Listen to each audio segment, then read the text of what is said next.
Karamah secara harfiah artinya dari kata karam, kemurahan, kemurahan Allah. Karena Allah itu sayang kepada kekasihnya, maka apa aja dikasih. Dia mau apa aja dikasih. Itu namanya karamat. Sehingga muncullah hal-hal yang menurut pikiran orang awam gak nyampe, tapi sama beliau tembus. Kalau dia kekasih Allah, maka kejadian luar biasa yang tidak sesuai dengan hukum alam biasa, sunatullah biasa, itu disebut karamah jika terjadi pada kekasih Allah. Tapi hal yang sama bisa terjadi, orang datang ke dia sembuh, tapi dia bukan kekasih Allah. Dia cuma orang soleh, disebut ma'unah. Kebanyakan orang tempat yang ngasih obat itu dia belum wali, Pak. Karena masih berkecamuk di hatinya masalah ujroh. Ya. Kalau dikit gimana, kalau banyak ya asik gitu ya. Masih berkecamuk di situ. Ya maklum, karena dijadikan profesi. Kalau karomah itu nggak bisa dijadikan profesi. Dia seadanya aja, sedatangnya. Maka nggak boleh bertarif. Dan nggak boleh kecil hati kalau tarifnya nggak ada. Katanya kalau karomah kan Allah memberi karena murah. Maka dia harus pemurah kepada hamba-hamba Allah. Ada hamba Allah nggak punya, dia yang datang ngobatin. Itu baru wali. Nah, kalau yang biasa-biasa ini godaannya gede, namanya ma'unah. Ma'unah ini bisa dipelajari, namanya ilmu hikmah. Tapi orang mengira ilmu hikmah itu ilmu tasawuf, padahal bukan. Ilmu hikmah ujungnya ngobatin orang, ngurusin ruqyah sama air-air obat. Itu kerjanya, Pak. Boleh. Di zaman Nabi ada sahabat yang bisa begitu, Abu Sa'id Al-Khudri, langsung diajarin Nabi.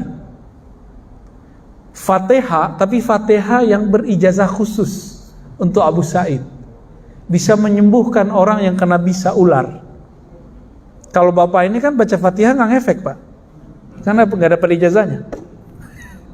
Ya, itu bukan masalah keturunan, nggak ada urusan sama keturunan. Mau keturunan hantu belau, itu masalah dia dapat ijazah, yakin nggak? Abu Sa'id sahabat Nabi, dia yakin dengan Rasulullah, diajarkan Rasulullah. Apa kata Rasulullah? Abu Sa'id, sebelum nanti pulang ente tungguin aneh, kira-kira begitu. Maka semua sahabat pulang, sisalah Abu Sa'id dipanggil sama Nabi. Diajarkan bacaan yang Abu Sa'id sudah hafal. Apa itu? Al-Fatihah. Tapi apa tekniknya? Itu yang nggak disebutkan di hadis itu. Itu rahasia ahli ruqyah yang versi ini. 1 napaskah, 2 napaskah, 7 napaskah itu nggak dijelaskan, Pak. Nggak ada penjelasannya.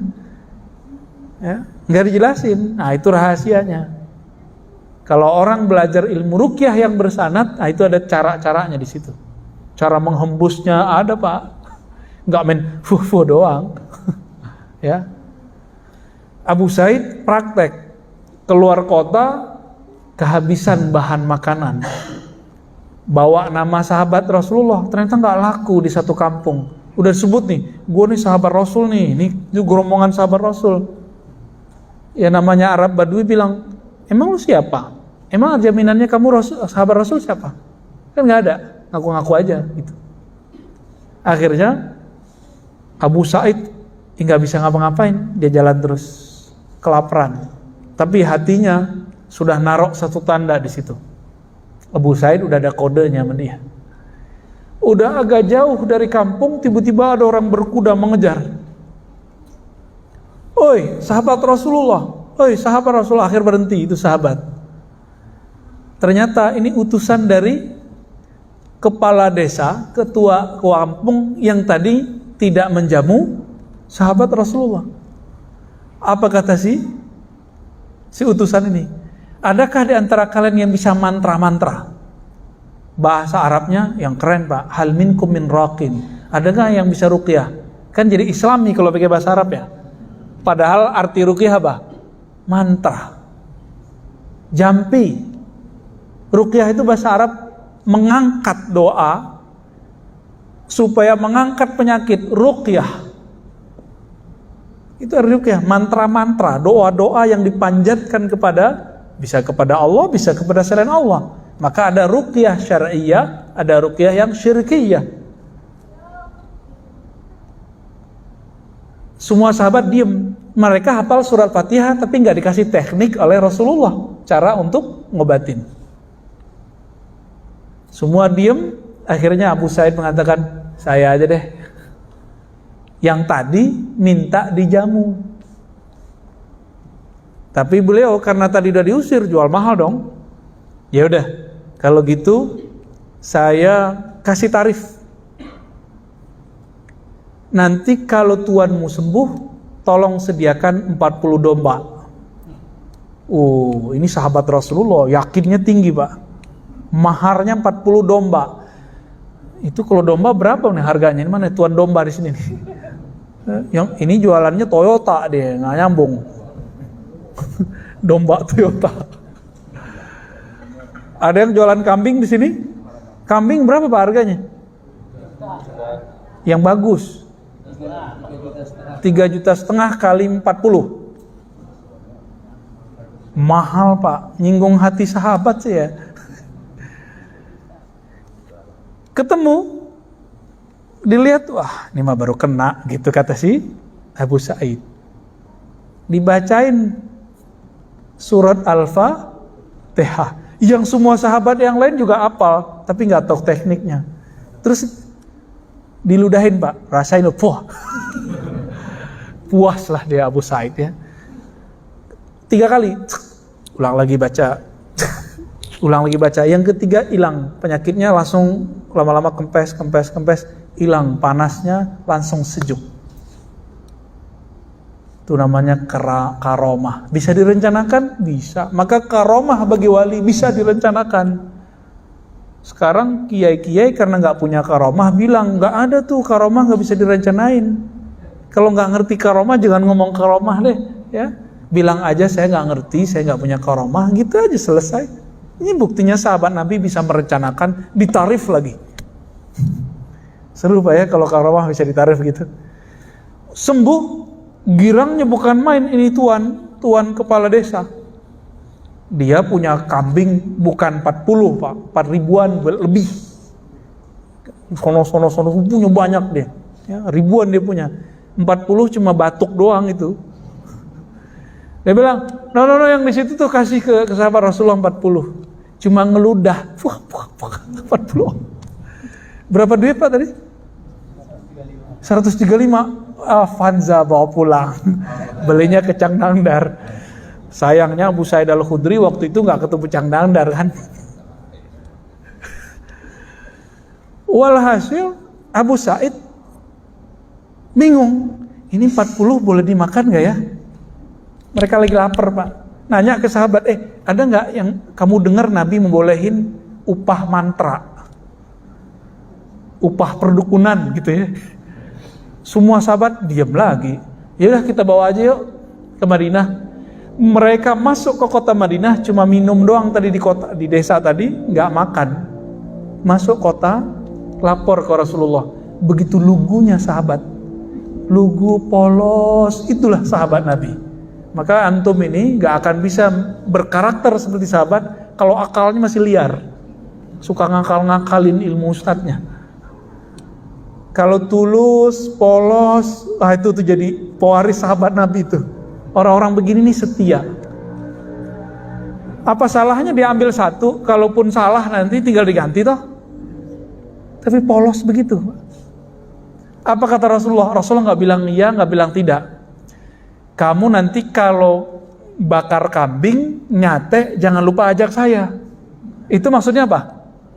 Boleh apa enggak? Girangnya hati Abu Sa'id, kenapa enggak dari kemarin? Itu hadis Sahih Bukhari Muslim Pak. Itu kalau diceritain kan seru. Padahal hadis sudah biasa kita dengar. Sering kita dengar, tapi kita nggak tahu ternyata ada rahasia-rahasia kecil di situ. Jika diceritakan dengan kolbu jadi enak, jadi nikmat.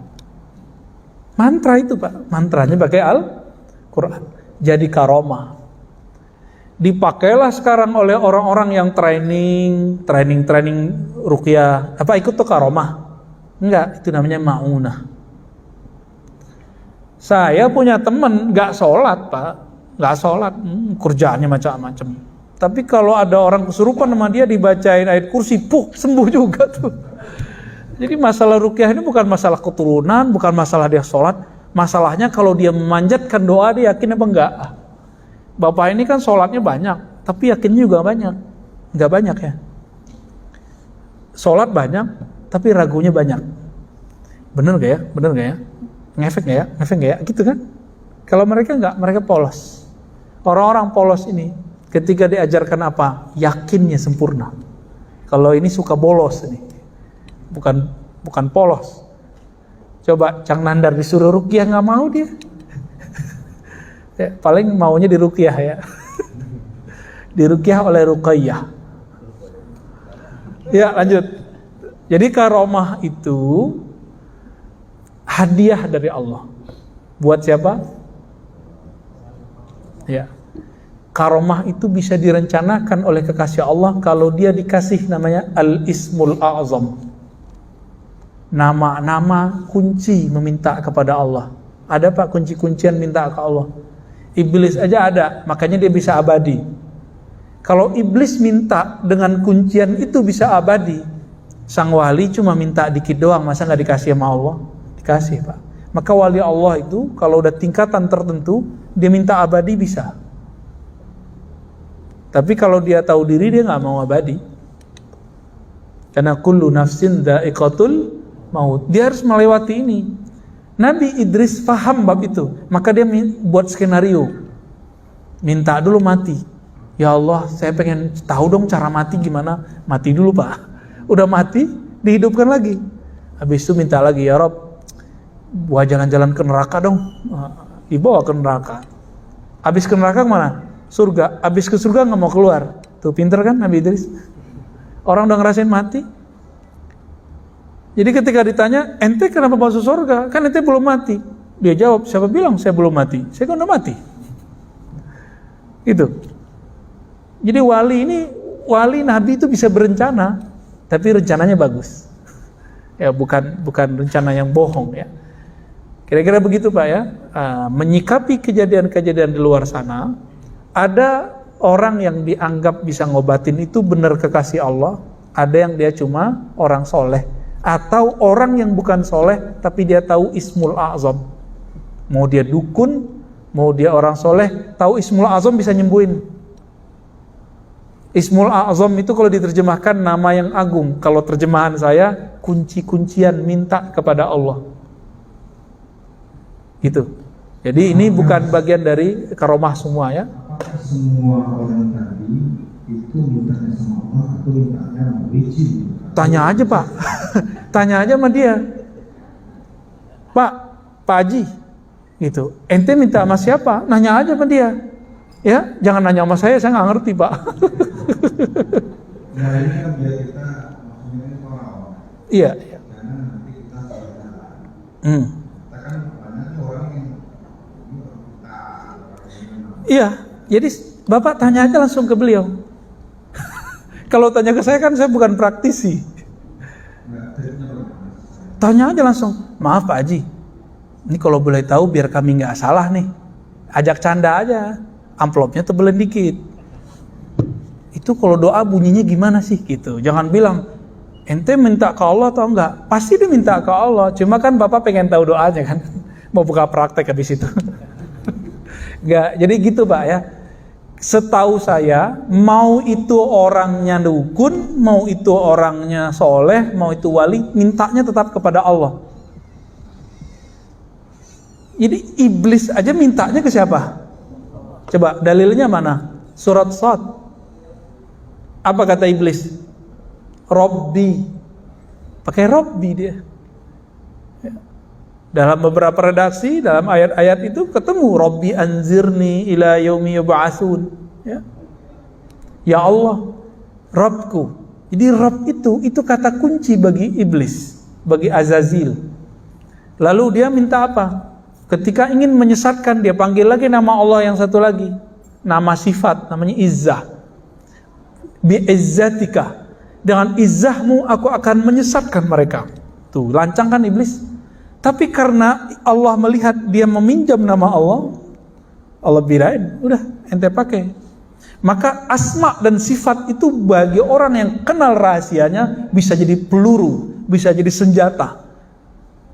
Mau dia wali, mau dia ustadz, mau dia dukun, mau dia dajjal, sama. Dajjal itu Pak diajarin Jibril waktu kecilnya. Kan begitu di surat Toha ya. Dia diajarin Jibril. Jadi Nabi Musa nanya, "Hei Dajjal, kamu pakai ilmu apa sih? Kok bisa bikin patung ngomong?" Apa jawaban dia? "Aku waktu kecil dibimbing oleh Jibril, basurtu," begitu kalimatnya. Dikasih penglihatan yang spesial, visi yang spesial. Jadi 10 tahun awal itu kan diajarin Jibril. Itu perintah dari Allah. Buka tafsir Ibnu Katsir, kira-kira begitu isinya. Diajarin asma-asma. Harapannya si Dajjal kecil dulu namanya Samiri atau Musa As-Samiri, ada Musa bin Imran, ada Musa bin Syam'un As-Samiri. Harapan kembali nyembah Allah, tapi kan enggak. Pakai asma lah dia Pak, mintanya kepada Allah. Bedanya apa? Dukun, wali. Bedanya cuma satu. Wali itu membantu karena Allah. Kalau dukun membantu, belum tentu juga Pak. Belum tentu. Kalau duit itu yang tengah-tengah. Yang antara wali sama dukun ini. Jadi ada yang dia mau menantang Allah, itu ada juga. Nah, ada yang nyerempet ke fulus, betul Pak. Ya. Nanti kalau Bapak juga pakar ruqyah, pasti ada bisikan itu. Ya, teman saya ahli Quran, udah dipegang tuh orang sekampung, megang tetangga dia, nggak sembuh-sembuh. Sama dia ditiup doang, sembuh. Besok-besok laku, tapi tarifnya TKS. Terima kasih. Jam 12 malam ngantuk-ngantuk dipanggil, akhirnya dia tutup, dia pindah Pak. Nggak terima ruqyah gitu. Karena nggak ada tarifnya. Jadi orang hafiz Quran aja bisa tergoda Pak, apalagi yang bukan hafiz Quran. Kira-kira gitu Pak ya. Wallahu a'lam bishawab. Ya. Udah. Ada ini netizen. Fadhal. Apakah ruqyah boleh bertarik, dan apakah ada dalilnya boleh tarik dalam ruqyah? Tadi hadis Bukhari dan Muslim yang kita sadur dalam bentuk kisah tadi, itu adalah dalil boleh ruqyah bertarif. Itu dalilnya. Mahal nggak Pak? Tadi berapa dalilnya? Berapa harganya tuh? 40 domba, 130-an juta. 120-an ya? 175. Masya Allah, Bapak naikin sendiri Pak. Kayaknya mau praktek nih Pak. Jadi ini dalilnya teman-teman yang melakukan Allah, ruqyah bertarif. Tapi yang berhak begini kan cuma sahabat Abu Sa'id. Orang-orang kayak kita mana pantas. Ya. Emang kita bisa seperti Abu Sa'id? Mungkin Ustaz, Ya. karena tidak ada makanan bisa pasang tarif. Kalau itu jadi profesi itu tidak boleh. Kan nggak ada juga dalilnya. Kalau nggak jadiin profesi dilarang kan nggak ada Pak. Karena ada sahabat lain yang emang kerjaannya ngeruqyah. Namanya, seingat saya, Ibnu Malik Al-Asja'i. Jadi dia datang kepada Rasulullah dan mengatakan, "Wahai Rasulullah, dulu waktu zaman jahiliyah saya seorang peruqyah." Lalu Nabi mengatakan, "Coba bacain ruqyahmu." Dibacakanlah, ternyata nggak ada di situ syirik. Berarti sudah ada profesi ruqyah sebelum Islam datang. Ada Pak Profesor. Dan itu Nabi bolehkan. Apa kata Nabi? Siapa yang sanggup memberi manfaat kepada saudaranya, fal yanfa'. Maka sebarlah manfaatnya. Ada perintah begitu. Boleh Pak. Kayaknya Bapak mau buka juga nih. Udah 2 nih. Bisa-bisa yang di Pekanbaru gak laku ya. Gak, itu ada tekniknya. Ada ijazahnya, ada segala macam, ada daurahnya sebenarnya. Kalau orang-orang dulu karena diturunkan ke anak, maka bernamalah nanti turunan. Padahal itu nggak mesti turunan. Itu masalahnya adalah mau nggak ngajarin ke orang gitu. Itu bisa dipelajari, Pak.